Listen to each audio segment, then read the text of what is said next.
You are no doubt sick of buzzwords that litter commentary about how to survive the onslaught of concurrent changes in every aspect of life that are really impossible to adapt to. Words like resilience, collaboration, manifestation, unprecedented.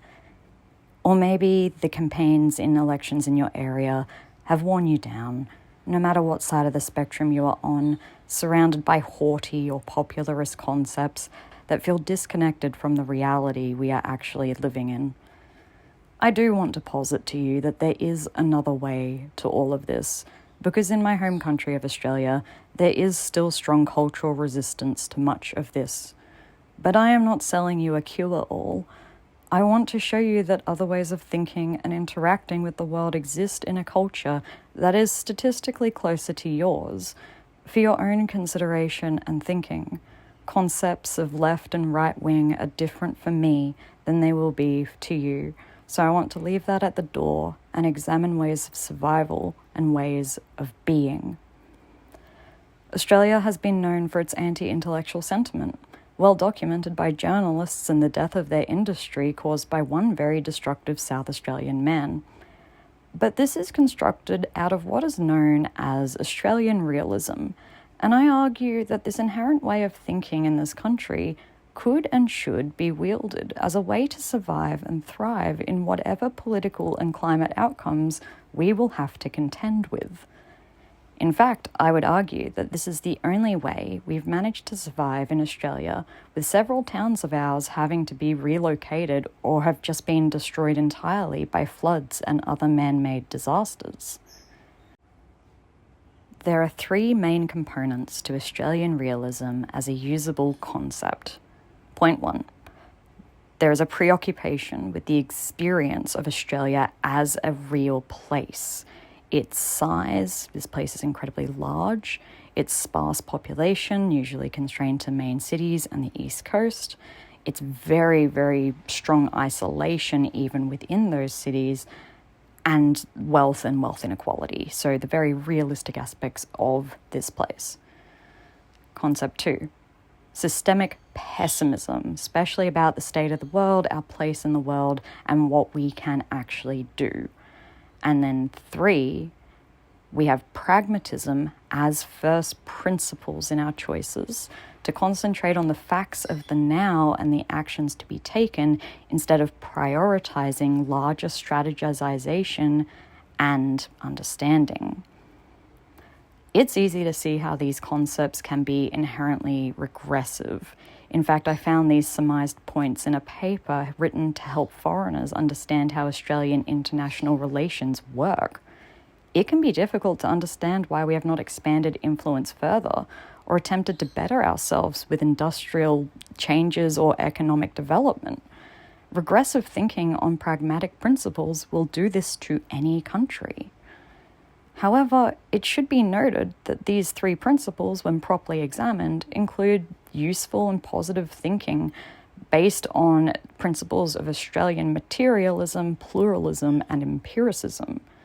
Materialism is the belief that matter is the fundamental substance in nature. There's no spirits or anything else. Matter is matter, made of neutrons, and we try and discover all those things.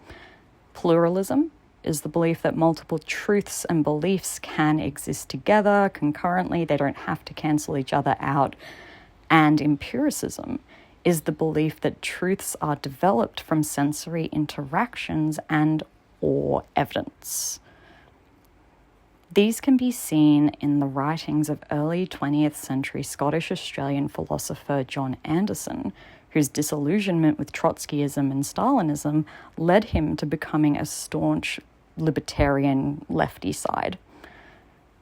One of the main things that comes from this line of thinking, especially when considering the empiricist and somewhat naturalist ideologies that underpin them, is the idea that one must live within the world as it is, and that multiple ways of interpreting what is true in those moments is the way to move forward in being able to live within shifting environments. If truths are given by the environment and real life, and we observe the world as moving, shifting, and adjusting, then it stands to reason that truths must shift as according to these environments.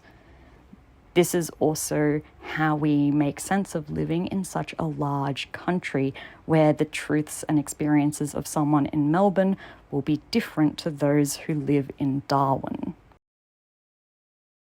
This is a pretty major break with the rest of Western thinking.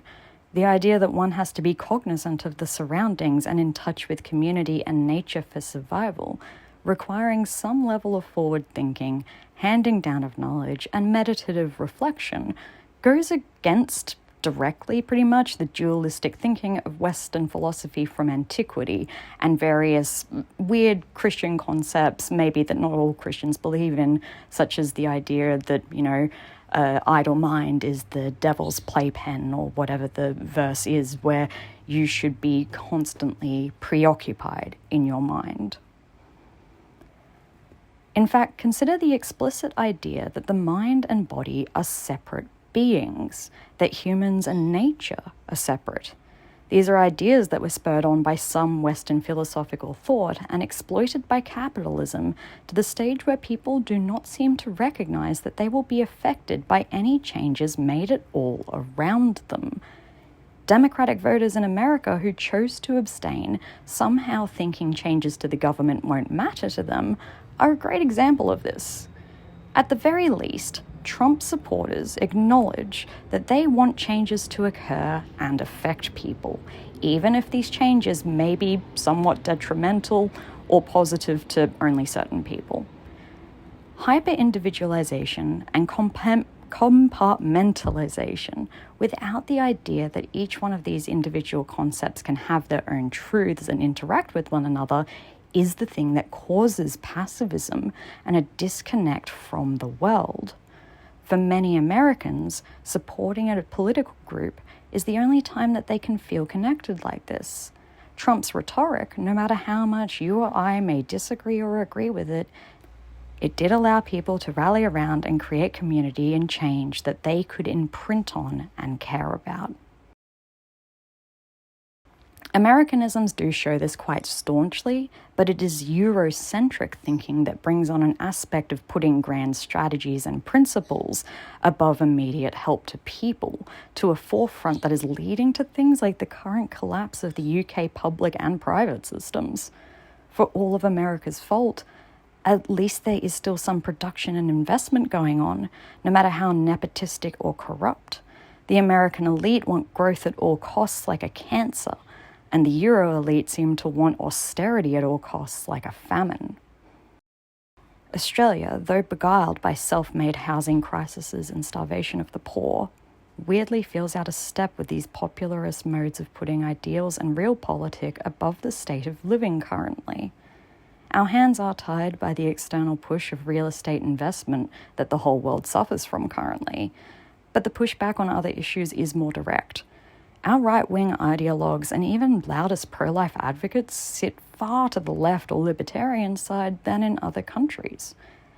Bob Katter, one of the main advocates for recriminalisation of abortion in my state of Queensland, is an open, staunch agrarian socialist, as in like Chinese Communist Party style of socialism when Mao was in power. He believes that family planning is bad, but only because he sees it as racial genocide against Aboriginal families. Bob Katter here is adhering to these 3 Australian realist principles. He has a massive electorate in rural North Queensland, which is incredibly isolated and needs to withstand surviving massive floods and cyclones.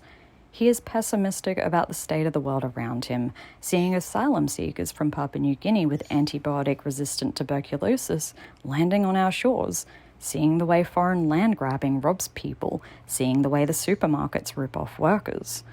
And he is providing direct solutions with potentially immediate effects that don't consider the larger impact of what is going on. Cutting foreign aid to Papua New Guinea will only drive more desperate people to get here. And it is easy to get here. Sometimes you just need a small rowboat. Dismantling the supermarkets without supporting more infrastructure upgrades or other nationalisation will leave communities without access to food, and banning positive family planning will only further impoverish Indigenous families. The third point of prioritising pragmatism in Australia is undone when we are discouraged by capitalism beyond its goals of just imaginary number go up. If the goals are not constrained by capitalist thought only, then pragmatism can be strategic. And this is where we see the best of Australians thrive. Our single-payer Medicare system has many faults, but it's the private hospitals and insurers that are actively failing here, not public and semi-public clinics and hospitals. I got a tumour cut out a couple of weeks ago, had it all biopsied, a checkup, wound care, and it was $70 out of pocket. And that was because I chose a semi-private clinic that was a bit more convenient with a wait list of this afternoon. Pragmatically, I want every Australian to get this level of care with no out-of-pocket expenses. If the government does not bow to venture capital-based health corporations that are trying to seed themselves here, we can do this. We can save lives and money in the long term through pragmatic positioning and dealing with something that needs to be fixed now. Every 6 minutes, someone in Australia dies of melanoma. Over half of our population will have cancer, skin cancer. We need half of the population to not just keel over and die. If you are like me and live under the ozone hole, get your skin checked. When you are surviving under these current hyper-profit driven systems only, and you want to disengage in theory, see how others have done so. If you are stuck, no matter what country you're in, it is your mental space of imagination and theory that can have impact. It is your very thinking within your captured current scope that can be the resistant act. You do not need to be in denial or in a hopeless hole, nor should anyone deny the direct reality of what they are dealing with. Bills, multiple jobs, poor access to healthcare, a deep look at the real you face, and seeing multiple truths that other people are living under is the best start to begin connecting to the world again. Once you begin to consider your own pragmatic choices and outcomes in connection with others, the geology you are on, the isolation you may face, and be slightly pessimistic about ways others may impact this, your active thinking will assist in survival. Something as simple as choosing a rental. You may begin to consider, hey, this place is next to a creek that floods, and pass it on. Maybe you have no choice but to live there, so you prepare to live in such a way that allows you to survive a flood, such as setting weather alerts, having an evacuation plan, not keeping things on the ground, parking your car as far away from potential flood areas as possible. Things you can do if you have no extra money to spare, and things you can organise with people around you. Asking neighbours if they've seen the creek rise or fall, helping to clear roads and paths of rocks and branches even during good weather. If your neighbours are not safe people, then even quietly making these assessments to ensure you need as little help as possible will only serve to assist your survival. If you find yourself passive and disconnected, maybe even hopeless, consider these 3 principles of this Australian realism in their most positive sense. It doesn't matter what side you are on in regards to these concepts, because they do allow for you to genuinely include your truly held beliefs. The only thing is, you need to be very real with yourself about the ways that those beliefs sit in the world.